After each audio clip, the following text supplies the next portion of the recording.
নমস্কার, তিয়াশা রান্নাবান্নাতে আপনাদের সবাইকে স্বাগত। আজকে শেয়ার করব দই চিকেনের রেসিপি। খেতে কিন্তু এটা দুর্দান্ত স্বাদের হয়। তো চলুন রেসিপিটা শুরু করি। তার জন্য সবার প্রথমে গ্যাস অন করে কড়া বসিয়ে এর মধ্যে সাদা তেল দিয়ে দিয়েছি। দিয়ে এবার আলুটাকে আমি ভেজে নেব। স্বাদ মতো নুন দিয়ে আমি আলুটাকে ভেজে নিয়েছি। আপনারা আলুটা কম বেশি করে নিতে পারেন। তারপর ওই তেলের মধ্যে আমি চিকেনটা দিয়ে দিলাম। এখানে মোট 500 গ্রাম মতন চিকেন আছে। তো এটাকেও তেলের মধ্যে খুব ভালো মতন করে একটুখানি ভেজে নেব। মানে খুব বেশি কড়া করে ভাজবো না, হালকা একটু নাড়াচাড়া করে নেব। একটু সামান্য নুনও দিয়ে দিয়েছি, হাফ চামচ মতন, যাতে খুব ভালো মতন করে নুনটা মাংসের মধ্যে ঢুকে যায়। এবার এটাকে হালকা একটু ভাজা হয়ে গেছে, দেখুন হালকা একটু কালার চলে এসেছে। এবার এটাকে আমি তুলে নেব। এবার এটাকে তুলে নিয়ে আমি এর মধ্যে অ্যাড করে দিলাম 3 চামচ মতন টক দই। টক দইটা কিন্তু আমি একটু ফেটিয়ে নিয়েছিলাম, তো তারপরে এর মধ্যে অ্যাড করেছি। তো ফেটিয়ে নিয়ে কিন্তু এর মধ্যে অ্যাড করতে হবে। এবার চিকেনটার মধ্যে দিয়ে এটাকে ম্যারিনেট করে রেখে দেবো। এবার আমি তেলের মধ্যে দিয়ে দিলাম গোটা গরম মশলা ফোড়ন হিসেবে। তারপরে এর মধ্যে দিয়ে দিলাম পেঁয়াজ কোচানো। এখানে 3টে মিডিয়াম সাইজের পেঁয়াজকে আমি একটু ছোটো ছোটো টুকরো করে কেটে নিয়েছিলাম। তো পেঁয়াজটা এর মধ্যে অ্যাড করে দিয়েছি। এবার পেঁয়াজটাকে ভেজে নেব। পেঁয়াজটা হালকা একটু ভাজা ভাজা হয়ে গেছে। পেঁয়াজটার কালারও কিন্তু একদম চেঞ্জ হয়ে গেছে, আর পেঁয়াজের যে কাঁচা ভাব থাকে সেটাও কিন্তু চলে গেছে। এবার ওই ম্যারিনেট করা চিকেনটা এর মধ্যে অ্যাড করে দিলাম।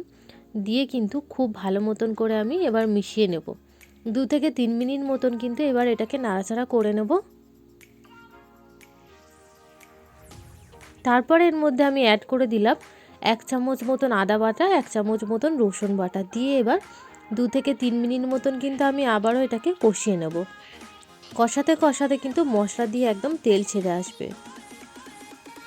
দেখুন মশলা দিয়ে কিন্তু একদম তেল ছেড়ে এসেছে। এবার আমি এর মধ্যে ভেজে রাখা আলুটা অ্যাড করে দিলাম।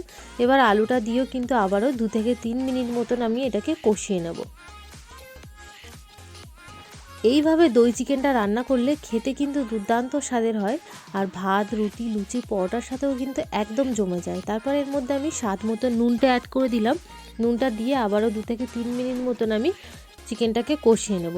তারপর এখানে অ্যাড করে দিলাম 1 চামচ মতন টমেটো সসটা দিয়ে আবারও খুব ভালো মতন মিশিয়ে আমি 1 মিনিট মতন এটাকে একটু কষিয়ে নেব। তারপর এর মধ্যে অ্যাড করে দিলাম 1 চামচ মতন হলুদ গুঁড়ো, 1 চামচ মতন কাশ্মীরি লাল লঙ্কার গুঁড়ো, 1 চামচ জিরের গুঁড়ো, 1 চামচ ধনের গুঁড়ো দিয়ে আবারও 2 থেকে 3 মিনিট মতন কিন্তু এটাকে আমি কষিয়ে নেব, যতক্ষণ না মশলা দিয়ে তেল ছেড়ে আসছে। মশলা দিয়ে কিন্তু খুব সুন্দর তেল ছেড়ে এসছে। দেখুন এর কিন্তু কালারটাও একদম চেঞ্জ হয়ে গেছে। এবার আমি এটাকে ঢাকা দিয়ে রান্না করে নেব 2 মিনিট মতন। তারপর ঢাকনা সরিয়ে আমি 1 কাপ জল দিয়েছি, আর ওপর দিয়ে দিয়েছি চেরা কাঁচা লঙ্কা। এবার আমি এটাকে আবারও 1 মিনিট মতন ফুটিয়ে নেব, আর ওপর দিয়ে কিন্তু একটুখানি কাসুরি মেথিও আমি অ্যাড করেছি। এটা দেওয়ার কারণে কিন্তু এর টেস্টটা আরও বেড়ে যায়। তো এবার আমি জলটা দিয়ে ঢাকা রান্না করে নেব। ঢাকা দিয়ে 2 মিনিট মতন রান্না করে নেব। তারপর ওপর দিয়ে ঘি আর একটু গরম মশলার গুঁড়ো দিয়ে দিলেই কিন্তু রেডি হয়ে গেল আমাদের দই চিকেন। রেসিপিটা কিন্তু একবার বাড়িতে অবশ্যই ট্রাই করবে।